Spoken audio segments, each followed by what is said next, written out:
Hi everyone, welcome to another video.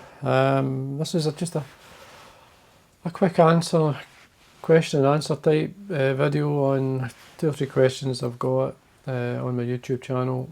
We'll see how it goes. I don't do a lot of these, so hopefully you get some ideas and some help from it. One question I've got at the top from Paul. Paul's asking about, now I'll just go over to my monitor. I don't know if you can see that, but up here, Paul asks, uni thread 80, purchased always breaking when I start wrapping around the hook. Couple of main reasons for thread break. Sometimes the break, well, very rare the thread you have issues with the thread. Uni, I've used uni for many years. At the moment I'm actually using Full & Mill's got a new range of threads that I've been obviously testing out over the last couple of months, and instead of using uni, I mean I've still got plenty of uni, I still use it. But anyway, what I'm going to do is I'm going to go over to my vise. Now in the vise you can see the bobbin holder. There's many out there. This is ceramic bobbin holder. You can't unfortunately buy this one anymore, they've changed it. TMCO, this is a TMCO bobbin holder. It's heavy duty as originally it was called, or a floss bobbin holder. It was quite wide, so basically I bought this originally for putting floss through, but I ended up buying, I've got quite a few actually, so instead of using the one or two, I just have a dozen of these and I just pick it up with the thread ready to go. It's what happens when you've got a fly tying room, you do slowly over many years. Now the first one of these I actually bought was in 1990 and I still have it. It's still in amongst my tying gear. Where is it? I'll try and find it so I can let you see it. Because I had to repair it. That's it there. This is the one, you can see down the bottom there's a bit of some resin. One of the arms came away. Just by wear and tear, but it's still fine. It still works away. This is one. I don't think this one's that old. It's one of the newest ones I think I've actually bought. But I mean I've slowly bought them over the years. The length of the tubes seems to be a bit longer, but other than that it's much the same. But again, as I say, they have changed. They've changed to another one, but TMCO is, to be honest with you, it's quite hard to find in the UK. I use their scissors, so I've got the scissors here, and I actually had to buy these for Japan, and they're not cheap, and cost a bit to send to you nowadays, but it's like everything. I'm not going to point out reasons why things changed, but in the last 3 or 4 years we think things did change a lot. But anyway, back to the question for Paul, thread. Now, it's very important, Paul, that you get this to adjust the arms. And when I got these, they were quite tight. When you take the bobbin off, these were very close together like this. So I had to bend them, force them apart. And you can do that. And then you've got to adjust them so your thread runs nice and smooth. You don't want it, obviously, that's loose that it falls to the floor. It has to be enough that when you're winding your thread. Now, as you probably notice, when I'm winding the thread, the length of the thread doesn't get any shorter. It's always running from the bobbin, and I'm controlling it in the palm of my hand. So I'll come back up, and it's the same length. Sometimes you want it a wee bit shorter, so you bring it up so you can go quicker. Now, again, you'll see I'm working with the same length. I'm never winding on the same piece of thread. So that then stops wear. Now, if you're winding your thread, and I'll stop it from doing that. If you wind, and you'll see that gets shorter and shorter and shorter and shorter, you're actually winding on that same piece of thread. So the chances are of wearing that out and breaking is higher. Now, so the 2 main reasons is you've got to adjust the arms so the thread becomes nice and smooth from the bobbin. And you have to allow it so that when you do that, the thread should work on the same length of thread. Obviously too long, you don't want to spend all day You want a nice length that works for you, probably 1.5 inches, 2 inches from the fly, and you'll be able to wind away to your heart's content. There's a lot of thread on there, so anyway, we wind all that back. But that's the two main reasons for the thread break, is usually tension on the arms, which can cause it to jam and snap. Sometimes it comes off the edge and catches around the arm, and again that could cause it. There's lots of wee things, and then one other reason it can break sometimes is when you go to whip finish. When I use a whip finisher, which helps, and it twists, the thread's twisting tight. You just got to be careful just at the point where you pull the thread, because that wee twist can snap the thread. But anyway, this is to be honest with you, it's very similar to uni thread. I find that when I started using this one here from Fulham Mill, I had no issues with it straight away. I wouldn't know I was using. It's as good as the uni, and I've no issues with it. It's got a lovely range of colours, which suits, and it's a company I like, so I'm quite happy to use the thread. And I mean, I like uni as well. Can't say I don't, because I've used it for a long time. So anyway, that's hopefully answers your question, Paul. Just adjust the arms and allow the thread to come in smooth. Now, when I do tie a lot, I get hard skin by compressing the bobbin holder. Just by doing that through time. Not so much hard skin now, because I don't commercially tie my flies. I just tie for YouTube, and I give away the flies I tie throughout the month to help promote the channel and help grow the channel. So that's what I do mainly now. So anyway, there we are. Now I'm going to zoom back out, because the next question is from Claret Dog, if I remember right. I'll just go back to the monitor. The monitor here. Slide down. There's Dav asking. Lovely video, very relaxing style, Davie. We'll be tying them up tomorrow, so it's it's salmon flies. Good salmon flies now. So anyway, thanks Dav. We've got Michael.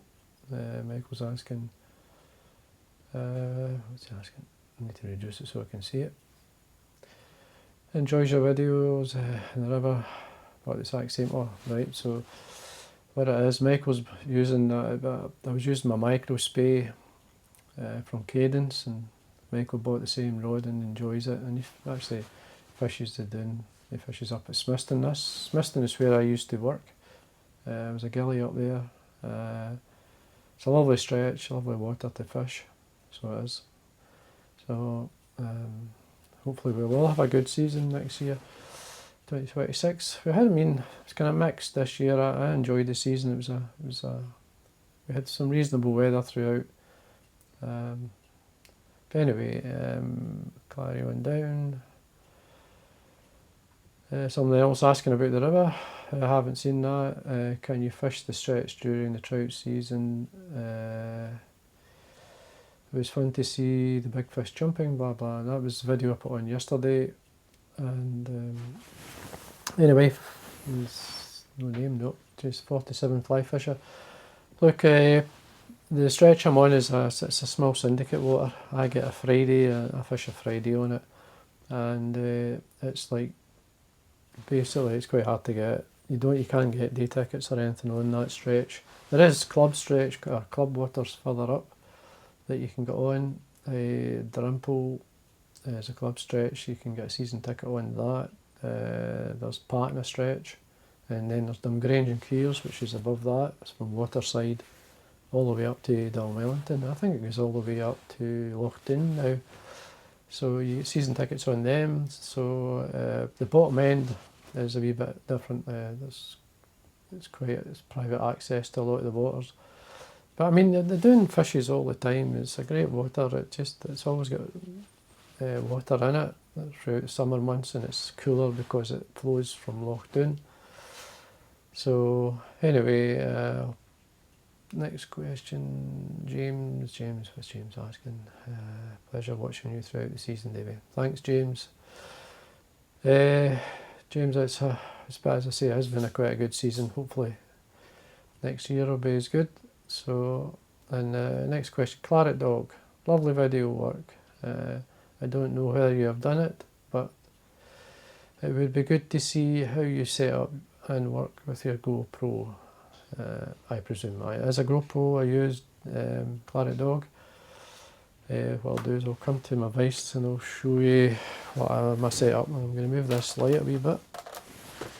Now, I basically have, the one I'm using mainly is the GoPro, is the 12. This is the 12. Now, this is 2 years old now. Now, the 13, I think they released it last year. And I didn't buy it because I was happy with this. There wasn't much huge difference other than extra lenses. As far as I believe, you could change the lenses to suit for macro, you could suit whatever. Take this hook off of there so I don't drag myself. So anyway, it's you can see this one, I've actually got the door off it. The reason being, what I like to do now, I'm going to grab a battery. Now, I'm not sponsored by GoPro. I'm not sponsored by really anyone, to be honest with you. I do buy a lot of the full and mill, and but anyway, GoPro is just, I use this as part of my living. I've got to use something like this if I want to film outside. Now, battery. Now, this is a GoPro battery. Now, as I say, this is, I can't remember exactly when I bought it. It's 2 years old anyway. They got it for 2 years. Practically all the GoPro batteries swell up. They kind of I can't, to a point when it's that warm, I can't get them out the camera. So if I start using this battery and I try to get it out, it sticks. And so I've had to replace them, and I do have a couple extra from GoPro. These ones are fine, but I went for the aftermarket ones. These ones I got off of Amazon. I mean, they're a lot cheaper. It's not the reason I want batteries that last. These ones I bought, I've got, to give you an idea, I bought 6 to make sure I've got plenty. They last on average in 4K. Now, they'll tell you you'll get an hour, over an hour with one of these batteries. You'll get that if you film at 720p or something, but if you're filming in 4K, you'll hardly get 40 minutes, 45 minutes at the most, depending on the frame rate. And I film in 4K, 30 frames, 30 megabytes or whatever it is per second. So basically that's how I film. So the films on YouTube, Claret Dog is mainly the one I put on yesterday, for instance, so in the river, that is 4K.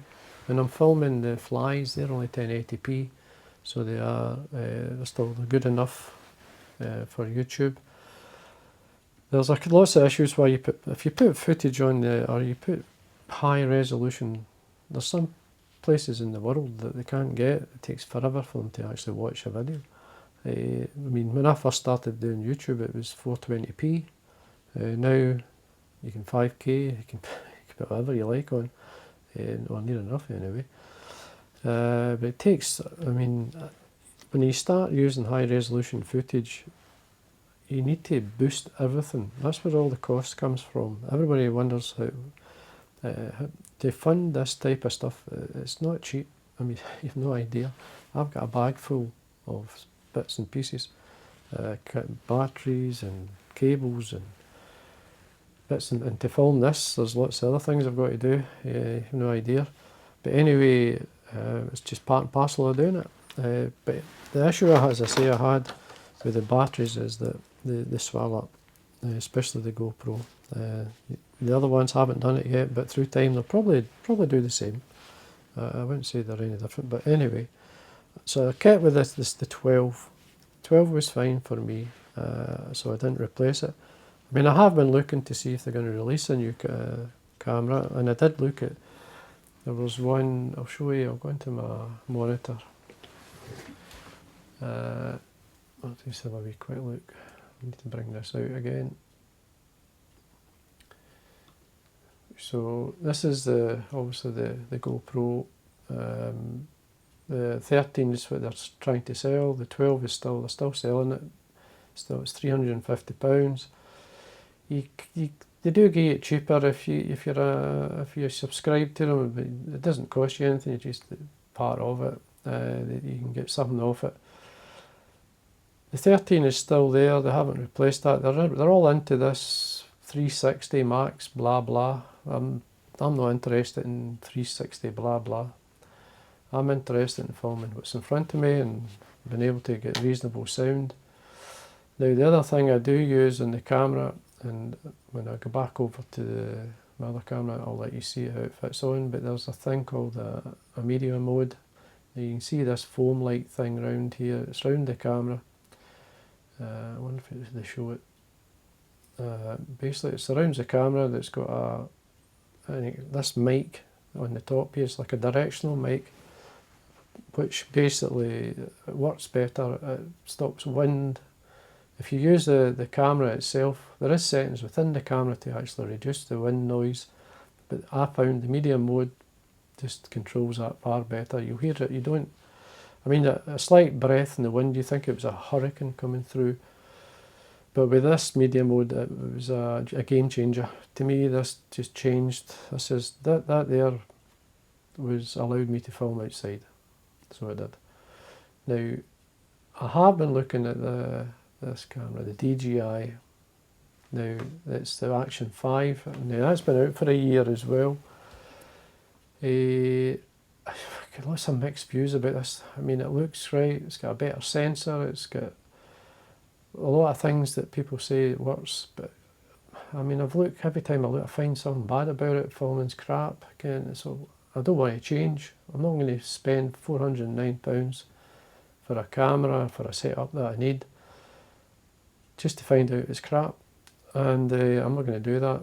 So I'm going to just leave it at the moment and stick to what I know. And so I'm going to be using the medium mode.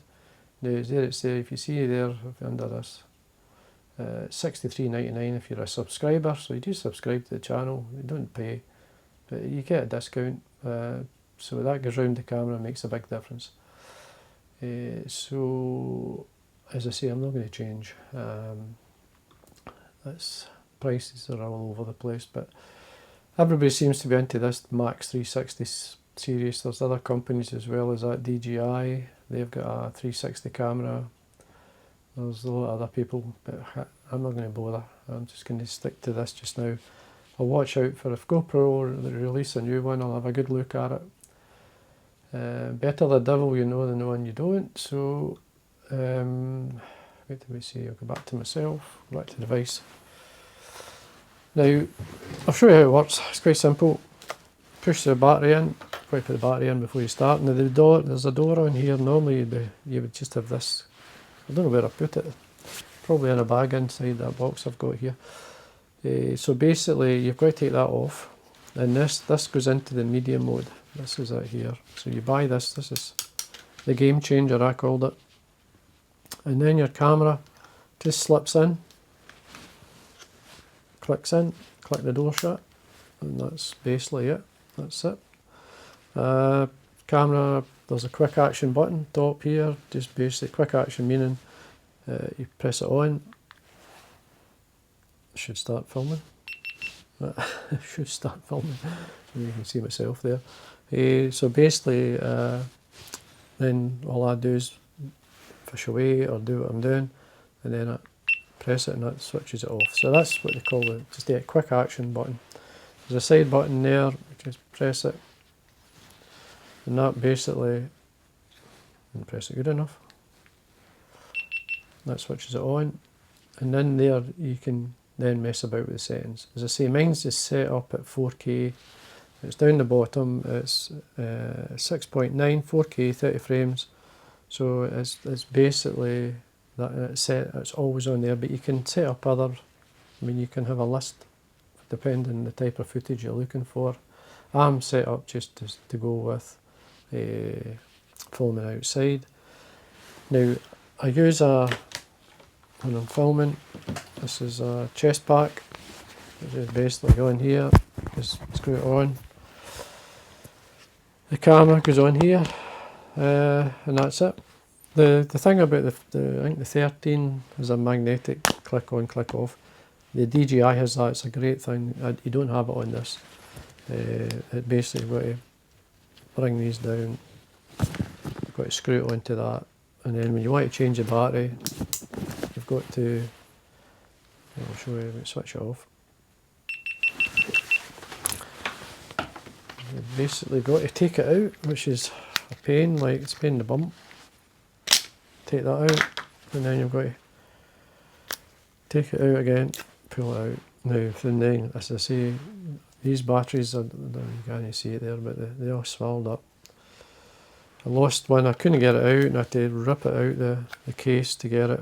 Now the memory cards, all different memories, there is ones that suit kind of reasonable high resolution. They'll not work unless you put one that's decent into it. This year's a 512 gigabyte, which gives me in 4K 10 hours footage, which I probably never use, but it's just handy having the extra.